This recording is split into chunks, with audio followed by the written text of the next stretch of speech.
Assalamualaikum bosku, welcome to my channel. Sebelum menonton jangan lupa subscribe, nyalakan dulu loncengnya, dan jangan lupa like dan komen. Dan jangan lupa ambil posisi rebahan kalian. Untuk kalian selamat menyaksikan. Kuil ilusi dihancurkan. Surga ilusi juga hilang. Mulai saat ini, Ye Xiaolei benar-benar kehilangan rumahnya. Mengingat naga peri yang mati, dua garis air mata mengalir lurus ke wajah Ye Xiaolei perlahan. Ini sudah berakhir. Semuanya hilang sekarang. Kaisar Dewa Iblis berjalan perlahan ke arahnya dan berhenti sekitar 10 meter di depannya.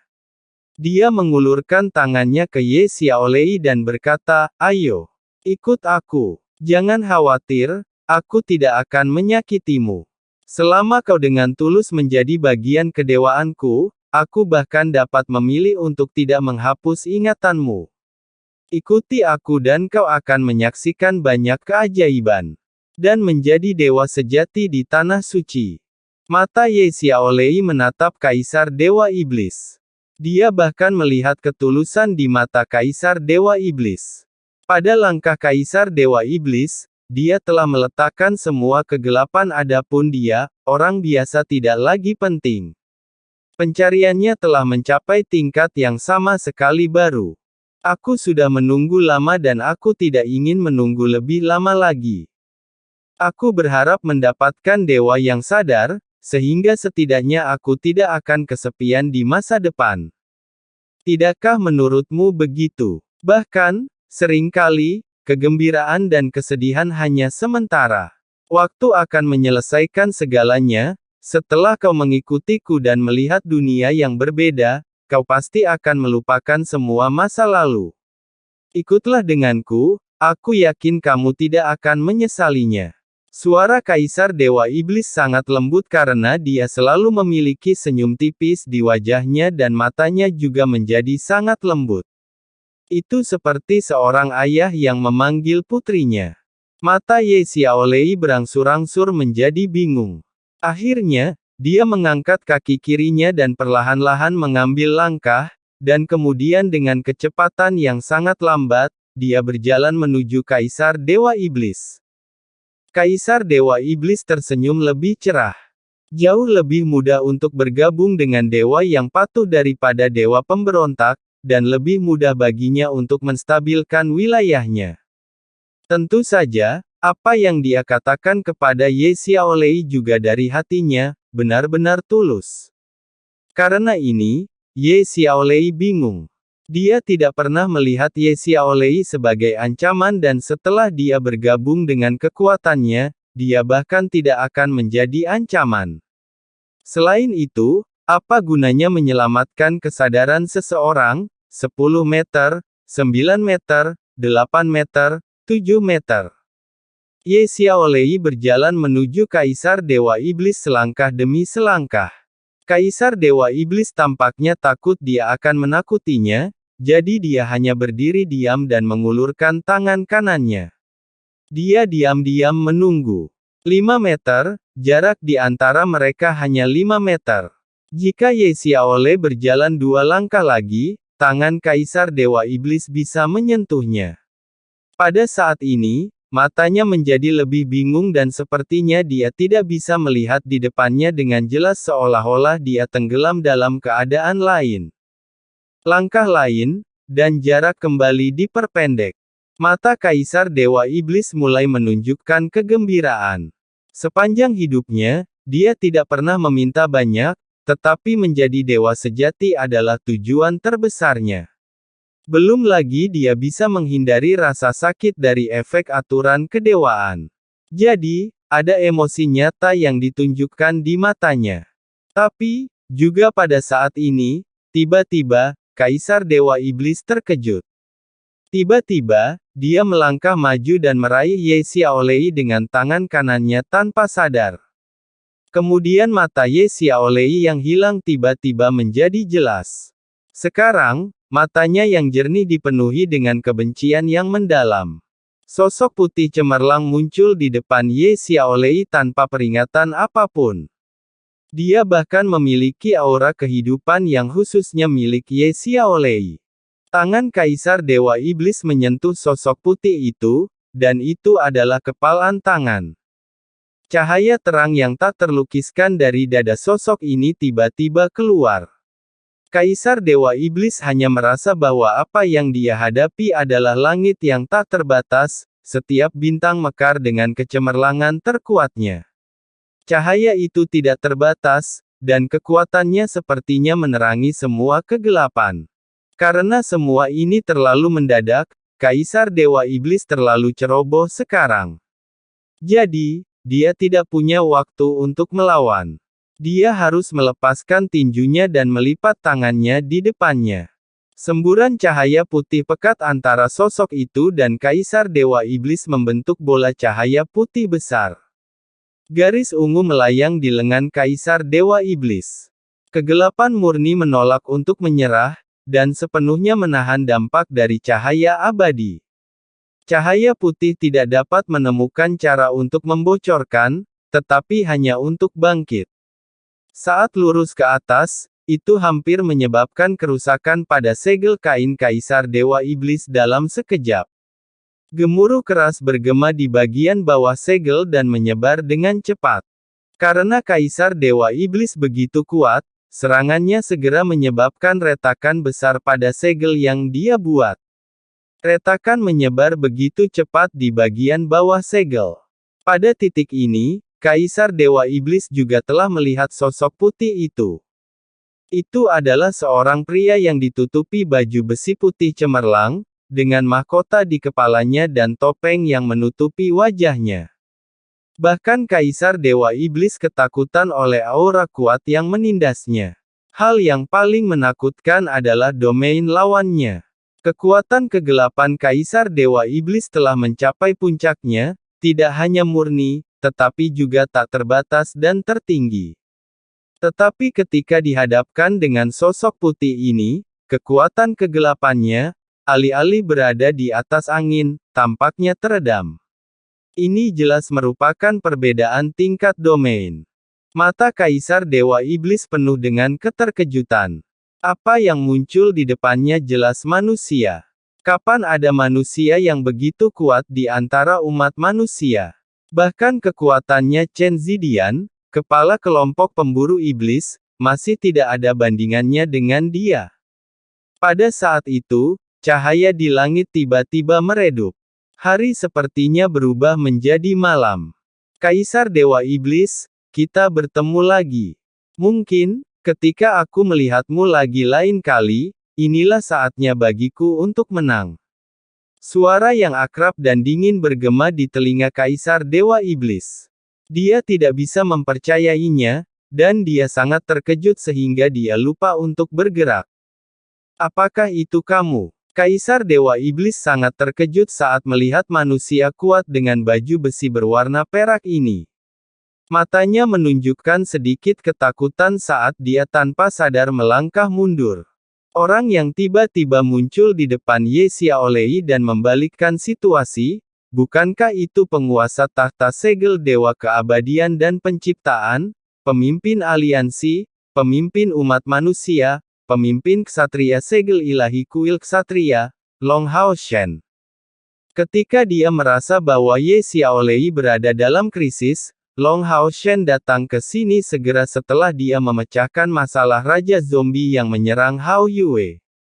Untuk melakukan perjalanan melalui ruang angkasa perlu waktu dan Long Hao Shen juga berada di dunia lain, jadi itu sedikit tertunda.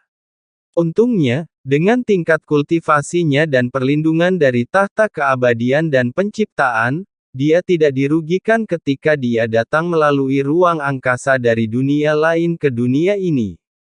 Ye Xiaolei sudah merasakan ikatan antara dia dan Long Hao Shen, tetapi dia juga bisa merasakan bahwa Long Hao Shen menjadi jauh lebih kuat.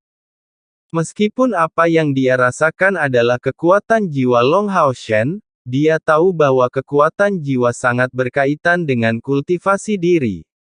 Oleh karena itu, ketika Ye Xiaolei akhirnya berjalan perlahan menuju Kaisar Dewa Iblis, itu bukan karena dia yakin atau tersesat, tetapi karena dia ingin membingungkan Kaisar Dewa Iblis. Itu untuk mendapatkan cukup waktu bagi Long Hao Shen untuk melakukan perjalanan melalui ruang angkasa. Long Hao Shen akhirnya tiba tepat waktu. Pada saat kemunculannya, Ye Xiaolei hanya merasa seolah-olah tubuhnya akan runtuh. Dia mengusir Kaisar Dewa Iblis.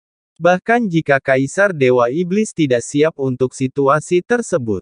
Di dunia ini, berapa banyak orang yang bisa melakukan ini untuk melawan Kaisar Dewa Iblis? Ini aku, kata Long Hao Shen, dan pada saat yang sama, dia mengangkat tangan kirinya. Perisai bulan yang tergeletak di dadanya berkedip dengan cahaya 9 warna.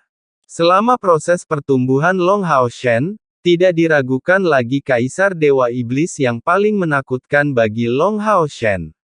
Bahkan jika Hao Yue dan semua Raja Zombie ditambahkan bersama, itu masih tidak bisa membuat hati Long Hao Shen merasakan bahaya. Oleh karena itu, dia memukul mundur Kaisar Dewa Iblis tanpa ragu-ragu dan itu memicu dan mengilhami kekuatan perisai bulan. Hati Kaisar Dewa Iblis, saat ini, benar-benar bingung. Dia tidak pernah berpikir bahwa masalah yang dia pikirkan barusan harus diselesaikan dengan cara ini. Long Hao Shen masih hidup. Dia sebenarnya masih hidup. Dari aura dan baju besi magisnya, jelas bahwa dia tidak dikendalikan oleh pengendali mayat. Dan dengan kekuatannya saat ini, bahkan Kaisar Dewa Iblis merasakan ancaman yang kuat. Kenapa kamu tidak mati? Kaisar Dewa Iblis bertanya padanya dengan penuh rasa ingin tahu. Baginya, kematian Long Hao Shen tampaknya lebih penting daripada Ye Xiaolei, yang bisa menjadikannya dewa sejati. Long Hao Shen berkata dengan ekspresi kusam, "Mengapa aku harus mati? Anda sudah membunuh aku sekali, tetapi Anda tidak akan lagi mendapatkan kesempatan kedua. Aku percaya bahwa kita akan bertemu lagi di medan perang. Dan ketika itu terjadi, aku pasti akan meminta nasihat yang mulia." Kemudian, cahaya 9 warna dari perisai bulan tiba-tiba meledak menjadi kolom cahaya lurus dan dibombardir ke arah Kaisar Dewa Iblis. Meskipun perisai bulan hanya bekerja paling baik ketika matahari dan bulan bergantian, karena akumulasi ini, itu sebanding dengan serangan paling kuat dari segel tahta Dewa Keabadian dan Penciptaan, ketika meluncurkan serangan supernatural. Kaisar Dewa Iblis meraung, "Jangan bergerak." Saat dia mengulurkan tangan kanannya ke depan, dan pola naga aneh muncul di tinjunya. Kemudian, itu bergemuruh di atas cahaya 9 warna perisai bulan. Itu adalah ledakan besar. Segel Kaisar Dewa Iblis hancur dalam ledakan yang mengerikan ini. Kekuatan menakutkan ini menyapu seluruh hutan dalam hampir sekejap. Tapi senjata ilahi tetaplah senjata ilahi. Tingkat kultivasi Kaisar Dewa Iblis sangat kuat, tetapi dalam sekejap wabah ini, itu adalah angin sakal baginya. Tubuhnya dipukul dan terbang beberapa kilometer jauhnya. Dan inti dari wabah itu, tubuh Long Hao Shen dan Ye Xiaolei telah benar-benar menghilang tanpa jejak. Selama ledakan cahaya 9 warna, Kaisar Dewa Iblis hanya samar-samar melihat tubuh Long Hao Shen dan Ye Xiaolei diselimuti sekelompok cahaya hijau dari Long Hao Shen. Kemudian tubuh Ye Xiaolei menghilang. Seluruh tubuh Long Hao Shen menyinari cahaya ungu, dan juga menghilang sebelum ledakan, bepergian keluar angkasa. Kekalahan karena tidak memenangkan dewa bukanlah pukulan terbesar bagi Kaisar Dewa Iblis, tetapi kemunculan Long Hao Shen adalah sesuatu yang membingungkan. Ketika semuanya tenang, Kaisar Dewa Iblis tiba-tiba menyadari bahwa jauh di lubuk hatinya, dia merasa takut. Long Hao Shen tidak mati, lalu Austin Griffin juga tidak mati. Apakah Austin Griffin membangkitkannya? Tidak, bukan itu. Kekuatan yang baru saja dia gunakan tidak ada hubungannya dengan Austin Griffin. Tapi, dia baru menghilang selama beberapa tahun, bagaimana dia bisa menjadi begitu kuat? Mungkinkah baju besi yang dia kenakan adalah segel tahta dewa keabadian dan penciptaan yang tidak pernah dimiliki siapapun di kuil ksatria? Dan perisai itu adalah senjata ilahi. Long Hao Shen sekarang memiliki dua senjata ilahi. Dia memiliki kualifikasi untuk menantangku. Kaisar Dewa Iblis menarik napas dalam-dalam untuk menenangkan pikirannya yang kacau. Dia perlu berpikir dengan hati-hati. Kemudian, dia mengangkat kepalanya dan melihat ke arah benua manusia. Dia merasakan kehadiran manusia menuju ke sini. Jika dia memiliki Ye Xiaolei di sisinya, maka mungkin dia akan senang membunuh mereka semua. Tapi dia tidak ingin membuang waktu. Dia melambaikan tangan kanannya dan cahaya ungu melayang diam-diam di depannya. Kaisar Dewa Iblis pergi dan melakukan perjalanan melalui ruang angkasa dengan kilatan cahaya ungu. Dibandingkan dengan kepanikan Kaisar Dewa Iblis, Ye Xiaolei saat ini memiliki emosi yang sama sekali berbeda. Karena dia kaget melihat rumput hijau, pepohonan hijau. Hutan tampak hijau tanpa henti. Saat dia naik, dia bisa langsung melihat aura kehidupan dengan matanya sendiri.